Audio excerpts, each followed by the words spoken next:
अरे भारत माता की जय बोल के अब किसी मुसलमान को पकड़ के मारिएगा, वैसा भारत माता की जय इसके मकबूल नहीं बोलेगा। भारत माता की जय कोई बच्चा को मंदिर से जाके केला खा लेगा उसको जाकर मार दीजिएगा, वैसा भारत माता की जय नहीं चाहिए। भारत माता की जय बोल के गली गली में ट्रेन में लोग मार दे रहे, भारत माता की जय बोल के लोगों नफरत फैला रहे, भारत माता की जय बोल के हिंदू मुसलमान डिवाइड कर रहे, भारत माता की जय बोल के आप देश को बर्बाद कर रहे हैं। बोलिए कि भारत माता की जय नहीं बोलिएगा, नहीं बोलेंगे भारत माता की जय, क्या कीजिएगा आप, क्या कीजिएगा बताइए, नहीं बोलेंगे भारत माता की जय, हिंदुस्तान जिंदाबाद बोलेंगे जी। कुछ कुछ चीज जो होता है ना, एक इंग्लिश में कहावत है, action speaks louder than word. तो गांधी जी को नोबेल प्राइज मिले या कुछ ना भी मिले, लेकिन गांधी जी का आज़ादी के लिए जो योगदान है ना, वो नरेंद्र मोदी और नरेंद्र मोदी का 10 जो जन्म जो है ना, जो गुजर गया, 10 पीढ़ी जो गुजर गया, आने वाला जो इनका 100 पीढ़ी भी आएंगे ना, तो भी वो योगदान कभी खत्म नहीं कर पाएंगे। आप किताब से हटा दीजिएगा मुगल का चैप्टर, किताब से गांधी जी को हटा दीजिएगा, लोगों का दिल और दिमाग से नहीं हटा पाइएगा आप। अरे 2014 का बाद तो आप भी पैदा हुए, हम सब 2014 के बाद पैदा हुए, हम तो हवा में खड़े होकर रहे, अभी नीचे मिट्टी थोड़ी, हम हवा में उड़ ले। अब आसमान नीचे आई है, जमीन ऊपर से ले गया, जो फ्लाइट है वो 2014 के बाद बना है, ट्रेन 2014 के बाद बना है, हम खाने चावल 2014 के बाद बना है, सब तो 2014 के बाद बना है। तो मतलब उसी दिन मोदी जी पैदा हुआ और उसी दिन प्रधानमंत्री बन गए। तो 2014 के बाद जादू हो गया, जादू कि बागेश्वर धाम पैदा हो गया, पर्ची लिख रहा। एक तो बाबा बोलते ओम शिव बैलेंस बैलेंस बोल के 1.5 इंच आपका बढ़ जाएगा। आज अगर कोई तुम्हारा घर में नेबर, तुम्हारा घर के बाजू वाला अगर तबीयत खराब होता है, तो अगर तुम्हारा बगल में हिंदू होता है या बगल में मुसलमान होता है मेरे भाई, तो तुम्हारा नेता जो तुमको भड़काते सोशल मीडिया में बैठकर, जो बड़े बड़े मंचों से कहते हैं कि देश के गद्दारों गोली मारो सालों को, ये लोग तुमको बचाने नहीं आएंगे मेरा भाई, वही बचाने आएगा जो तुम्हारा बगल में खड़ा है, जो तुम्हारा पड़ोसी होता है, वही लोग आते हैं मेरा भाई। तो नफरत मत करो। आज बताइए मंदिर क्या सिर्फ आपके लिए, एक वो इसरार, अगर मोहम्मद इसरार आपका केला चोरी, मान लिया चोरी किया, हम मान ले कि वो चोरी किया, लेकिन आप उसको मार दोगे मेरे भाई, आप मार दोगे यार एक केला के लिए। यही तुम्हारा धर्म है, यही तुम्हारा गणेश भगवान यही सिखाया है, तुम्हारे गीता में ये है, वेद में ये है, महाभारत में ये है, रामायण में ये है, तुमने उसको मार दिया। क्या चल रहा है देश में? मामूली से बताइए 18 साल का नौजवान माशाल्लाह देखने में कितना अच्छा, वो बाइक का एक आपस में रंजिश होती है, उसको मार दिया जाता है। मतलब मुसलमानों का जान लेना देश में आम हो चुका है और इसके लिए आवाज कोई नहीं उठा रहा है। वहाँ तो कांग्रेस की सरकार है, वहाँ पे कांग्रेस को इस तरीके से एक्शन लेना चाहिए। इसलिए मैं कह रहा हूँ राहुल गांधी जी, मैं आपको बहुत पर्सनली, आपकी पार्टी को नहीं बहुत इज्जत करता हूँ, लेकिन आप अगर सेकुलरिज्म मुंह से बोलते हैं, बयान करते हो, वो आपको दिखना भी चाहिए, that has to be shown in on the ground. आप अगर सेकुलर है, आप मोनू मानेसर को मत छोड़िए, और इन जो जिसने भी इसमें इन्वॉल्व है, इसमें ऐसी कड़ी सजा दीजिए कि एक मिसाल बने दोबारा कि सब मुसलमानों के लिए सबसे अच्छी पार्टी भारतीय जनता पार्टी है। क्यों? क्योंकि भारतीय जनता पार्टी आने के बाद मुसलमानों को उसका औकात दिखाया कि ये है तुम्हारी असली औकात, तुम कुछ नहीं कर सकते। और 70 साल से आपको दबाया गया। हर सरकार, कोई भी सरकारें नहीं चाहती है भाई मुसलमान का लीडरशिप पैदा हो, मुसलमान लीडर बनिए, कोई सरकार नहीं चाहती मेरा भाई। Whenever you visit different state, you will find different kind of people, they eat different foods, they wear different kind of clothes, they looks different. Ji का जन्मदिन से लेकर आज तक, लेकिन जो गांधी जी का हथियारा है, आज भी उनका वंशज, उनके नाथूराम गोडसे का नाजायज़ औलाद जितने हैं, आज भी वो जिंदा है और आज भी पल पल हर एक सेकंड वो गांधी जी को मारते हैं। और वो लोकतंत्र का जो सबसे बड़ा मंदिर है, पार्लियामेंट में बैठकर गांधी जी को डेली मारा जा रहा है। जो साध्वी प्रज्ञा बोलती है नाथूराम गोडसे जिंदाबाद, जो गांधी जी का पुतला बनाकर उसमें गोली मारी जाती है। तो इस तरीके का जो ऐसे लोग सांसद बने बैठे हैं, लेकिन फिर भी मोदी जी खामोश है। तो मैं आज गांधी जयंती का मौके पे प्रधानमंत्री नरेंद्र मोदी और पूरा भाजपा से कहना चाहता हूँ कि आप ये बताइए कि आप गांधी जी के साथ है या नाथूराम गोडसे का विचारधारा के साथ है।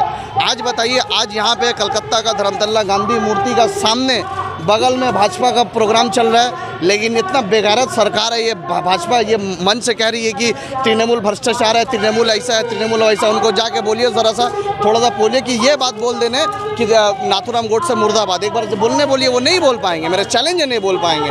तो तुम यहाँ पे इतना दोहरा मापदंड, दोगलापन तुम्हारे अंदर है। तुम गांधी जी के साथ हो कि नाथूराम गोडसे के साथ हो, ये बात नहीं बोल सकते हो।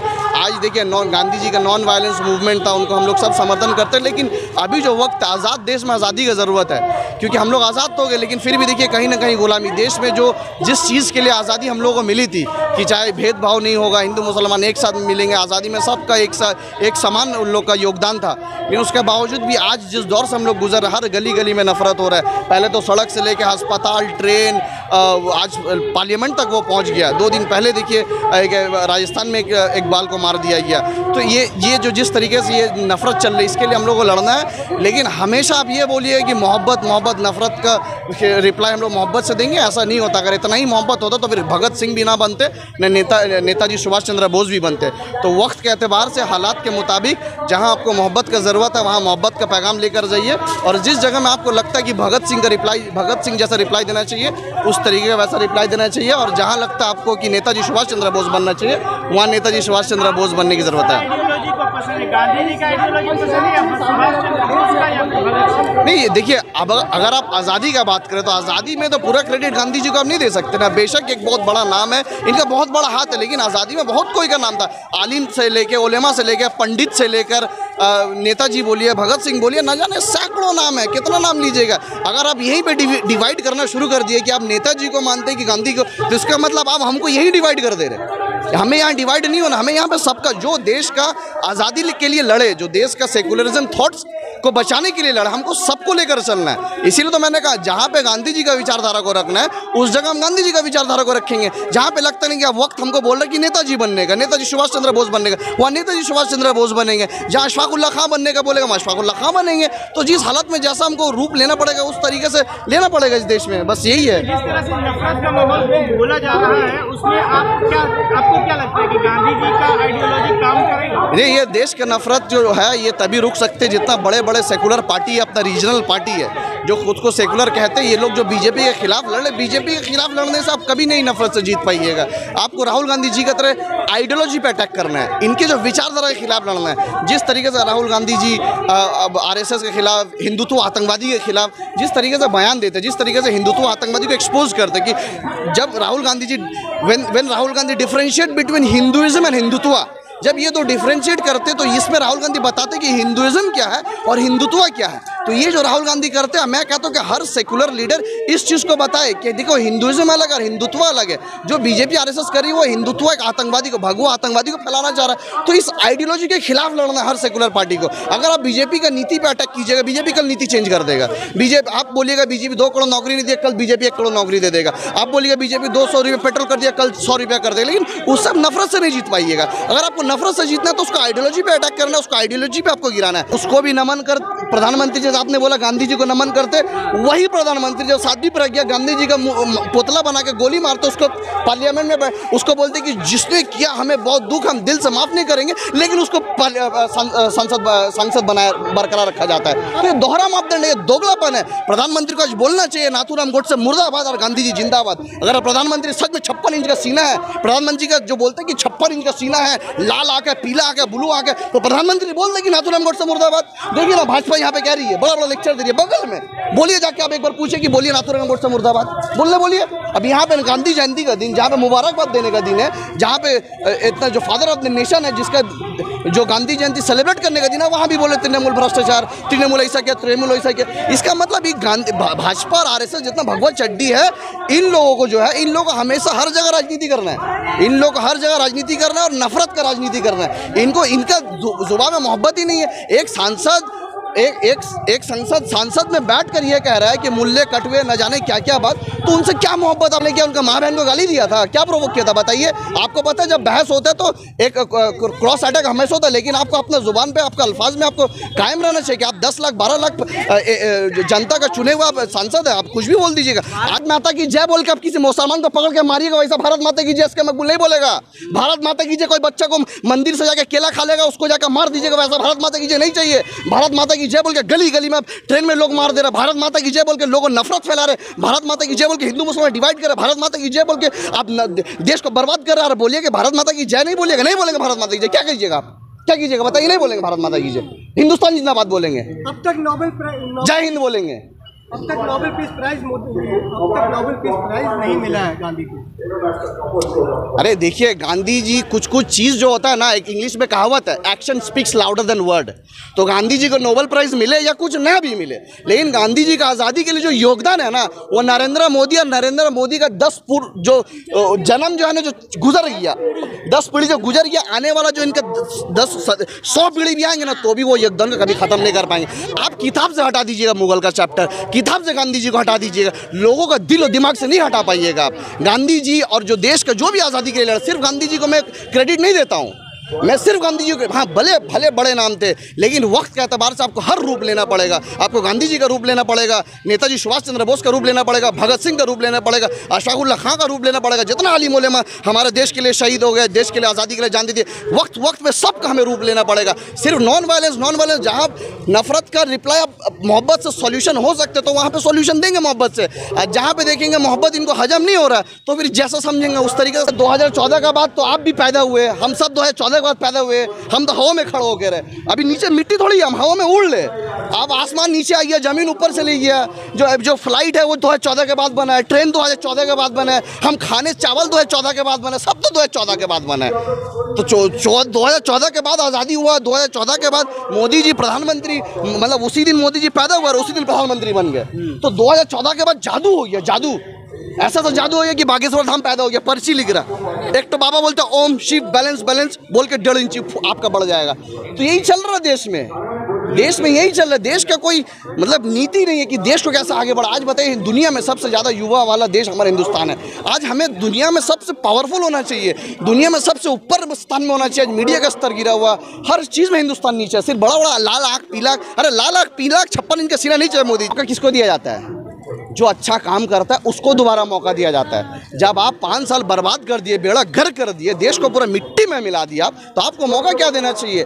मतलब मैं कैमरा का सामने नहीं कह रहा हूँ, नहीं तो मोदी जी को किस तरीके से विदाई देना चाहिए ना, तो वो आपको बताते हैं। मोदी जी, मैं कह रहा हूँ, देखिए मैं लोग जनता से कह रहा हूँ, और ख़ास करके हिंदू से नहीं कह रहा हूँ मैं, ना मुसलमान से कह रहा हूँ, आतंकवादी से कह रहा हूँ मैं, कि भाई एक बात याद रखो, ये सरकारें हैं ना, ये सरकार आज है 5 साल, 10 साल, 15 साल, 20 साल, 25 साल, 50 साल ये सरकार आएंगे और जाएंगे, लेकिन हमारा हिंदुस्तान था, हिंदुस्तान है, हिंदुस्तान हमेशा रहेगा। हिंदुस्तान का ये जो भाईचारा है, हिंदुस्तान का जो अनेकता में एकता है, इसको बरकरार रखो। आपस में नफरत मत करो मेरे भाई। आज अगर कोई तुम्हारा घर में नेबर, तुम्हारा घर के बाजू वाला अगर तबीयत खराब होता है, तो अगर तुम्हारा बगल में हिंदू होता है या बगल में मुसलमान होता है मेरे भाई, तो तुम्हारा नेता जो तुमको भड़काते सोशल मीडिया में बैठकर, जो बड़े बड़े मंचों से कहते हैं कि देश के गद्दारों गोली मारो सालों को, ये लोग तुमको बचाने नहीं आएंगे मेरा भाई। वही बचाने आएगा जो तुम्हारा बगल में खड़ा है, जो तुम्हारा पड़ोसी होता है, वही लोग आते हैं मेरा भाई। तो नफरत मत करो। आज बताइए, मैं हिंदू जो अच्छे हिंदू है, जो सच्चे राम भक्त है, जो सच में हिंदू को मानते हैं, मैं कहना चाहता हूँ, बताइए मंदिर क्या सिर्फ आपके लिए? एक वो इसरार, अगर मोहम्मद इसरार आपका केला चोरी, मान ले चोरी किया, हम मान ले कि वो चोरी किया, लेकिन आप उसको मार दोगे मेरे भाई, आप मार दोगे यार एक केला के लिए। यही तुम्हारा धर्म है, यही तुम्हारा गणेश भगवान यही सिखाया है, तुम्हारे गीता में ये है, वेद में ये है, महाभारत में ये है, रामायण में ये है, तुमने उसको मार दिया। क्या चल रहा है देश में? जयपुर की घटना को कैसे देखते हैं? जयपुर में भी हाँ, बहुत मामूली सा, बताइए 18 साल का नौजवान, माशाल्लाह देखने में कितना अच्छा, वो बाइक का एक आपस में रंजिश होती है, उसको मार दिया जाता है। मतलब मुसलमानों का जान लेना देश में आम हो चुका है, और इसके लिए आवाज़ कोई नहीं उठा रहा है। सरकार 50 लाख देने का तो ऐलान दे भी दिया है, नौकरी देने का ऐलान किया है। तो इसका मतलब जान का कीमत अब पैसे से हो गया? मतलब आप कोई मर जाएगा, आप उसका खिलाफ कार्रवाई नहीं करोगे? आज बताइए, राजस्थान में जो चीज़ हुआ वो तो सेकुलर सरकार है, वहाँ तो कांग्रेस की सरकार है, वहाँ पे कांग्रेस को इस तरीके से एक्शन लेना चाहिए। इसीलिए मैं कह रहा हूँ, राहुल गांधी जी, मैं आपको बहुत पर्सनली, आपकी पार्टी को नहीं, बहुत इज्जत करता हूँ, लेकिन आप अगर सेकुलरिज्म मुंह से बोलते हैं, बयान करते हो, वो आपको दिखना भी चाहिए। That has to be shown on the ground. आप अगर सेकुलर है, आप मोनू मानेसर को मत छोड़िए, और इन जो जिसने भी इसमें इन्वॉल्व है, इसमें ऐसी कड़ी सजा दीजिए कि एक मिसाल बने दोबारा। मामलों में विपक्ष की खामोशी को कैसे देखते हैं? इसीलिए मैं कह रहा हूँ, मैं बार बार हर इंटरव्यू में इसके मकबूल एक बात कहता है कि सब मुसलमानों के लिए सबसे अच्छी पार्टी भारतीय जनता पार्टी है। क्यों? क्योंकि भारतीय जनता पार्टी आने के बाद मुसलमानों को उसका औकात दिखाया कि ये है तुम्हारी असली औकात, तुम कुछ नहीं कर सकते। और 70 साल से आपको दबाएगी हर सरकार। कोई भी सरकारें नहीं चाहती है भाई मुसलमान का लीडरशिप पैदा हो, मुसलमान लीडर बनिए, कोई सरकार नहीं चाहती मेरा भाई। और इसीलिए मैं कहता हूँ कि जितने सेकुलर सरकार है, ये लोग जो बीजेपी से लड़ रहा है, ये जो नीति है, जैसे कि राहुल, मैं उनका नाम याद नहीं आ रही है, कोई एक बहुत अच्छे नेता है, उन्होंने कहा कि विचारधारा पे लड़ो। और इस बात से मैं पूरा सहमत हूँ कि आपको बीजेपी को हराना है, तो बीजेपी को हरा के कुछ नफरत खत्म नहीं होगा। तो इसीलिए कह रहा हूँ कि सेकुलर सरकार जो लड़ रही है, आप इनकी विचारधाराओं पे अटैक करो। इनकी नफरत की जो विचारधारा है, जो नाथूराम गोडसे, हिजड़ा सावरकर को जो विचारधारा है, आप इनको अटैक करो, इनको खत्म करो आप, तभी देश का ये नफरत खत्म होगा। नहीं तो बीजेपी को हराने से कुछ नहीं होगा। जर्नलिस्ट आरफा खानम ने कहा है कि नफरत की जो सरदार है वो मोदी सरकार है। एकदम नफरत का सरदार, मतलब सरदार से बढ़ के कुछ होता है। अरे जो देश का प्रधानमंत्री खुद ये कह सकते हैं कि दंगाइयों को कपड़ा से पहचाना जा सकता है, तो मैं मोदी से कहना चाहता हूँ, जब मुसलमानों को लिंचिंग हुआ, जब दिल्ली में जो इसरार को मारा गया, तो उसका कपड़ा से आपको नहीं पहचाना जा सका। जब दिल्ली में दंगा हुआ तब आपको उसका कपड़ा नहीं दिखा, जब मुजफ्फरनगर में दंगा तब आपको नहीं दिखता, गुजरात में जब दंगा होता तब आपको कपड़ों से नजर नहीं आता है। सिर्फ जब एनआरसी का टाइम जब कुछ होता है तब आपको कपड़ों से। जब देश का प्रधानमंत्री जो प्रधानमंत्री लोगों का खून को ऊपर, लाशों को ऊपर प्रधानमंत्री बने, उससे आप क्या उम्मीद कर सकते हैं। मैं तो कहना चाहता हूं कि देश का गद्दार, देशद्रोही सबसे बड़ा कोई है आरएसएस, वीएचपी, बजरंग दल और भारतीय जनता पार्टी। क्योंकि आज जो भी आप काम करते हैं वो चीज़ आप बताइए ना। क्योंकि आज बताइए, हिंदुस्तान मेरा देश इतना महान है, आज हिंदुस्तान में कुछ होता है वो इंटरनेशनली छप रहा है, यूएस में छप रहा है, बड़ा बड़ा जो इंटरनेशनल न्यूयॉर्क टाइम्स में छप रहा है कि एक मुसलमान बच्चा मंदिर में गया, एक केला चोरी किया, बेचारों को मार दिया। तो देश का नाम रोशन हो रहा है इसमें, देश का नाम अच्छा हो रहा है। जो बाइडेन G20 में आया, वियतनाम में जाके बोला कि मोदी हमको प्रेस कॉन्फ्रेंस करने नहीं दिया, तो देश का नाम अच्छा हुआ इसमें। तो देश का नाम आप हर जगह, हर छोटा छोटा मौके में, जिस देश, देखिए एक जो नहीं बोलते कि हिंदुस्तान एक ऐसा देश है ना, जब आप दूसरा स्टेट जाओगे ना, आप साउथ चले जाओगे, दूसरा स्टेट चले जाओगे, whenever you visit different state you will find different kind of people, they eat different foods, they wear different kind of clothes, they looks different। so ये जो यूनिटी इन डाइवर्सिटी है, यही खूबसूरती है। लेकिन आप अमेरिका चले जाओ, they speak same language, Bangladesh चले जाओ एक लैंग्वेज, गल्फ कंट्री चले जाओ एक लैंग्वेज। लेकिन ये जो खूबसूरती है, अनेकता में एकता, इसको बरकरार रखना है। और इसको बरकरार रखने का जिम्मेदारी मैं कहना चाहता हूँ आप आम नागरिक को लेना। सरकारें, जो भी सरकार है भाई, और सबसे पहले मुसलमानों को कहना चाहता हूँ कि ये बीजेपी बोल के जो तुमको डराते ना, जो सेकुलर सरकार, सबसे डेंजरस ही है तुम्हारे लिए। ये बात हमेशा